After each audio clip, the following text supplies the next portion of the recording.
السلام علیکم میرے اچھے سامعین، عام طور پہ یہ تاکید کی جاتی ہے کہ ہمیں چاہیے کہ اپنا اچھا عمل دوسروں سے پوشیدہ رکھنے کی کوشش کریں تاکہ ریاکاری سے ہم بچے رہیں۔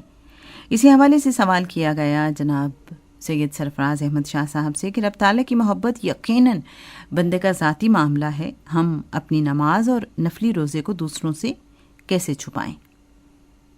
روحانی اسکالر جناب سید سرفراز احمد شاہ صاحب نے اس کا جواب یوں عطا فرمایا، یہ تو کوئی اتنا دشوار کام نہیں، ذکر کرنے کی ضرورت ہی کیا ہے؟ البتہ فرض نماز چونکہ باجماعت پڑھی جائے گی اس لیے وہ لوگوں کی نظر میں بھی آئے گی، اس میں کوئی مذائقہ نہیں، لیکن نفلی عبادات ہم بڑی خوبصورتی سے چھپا سکتے ہیں، کسی کے سامنے ان کا ذکر کرنے کی ضرورت ہی نہیں۔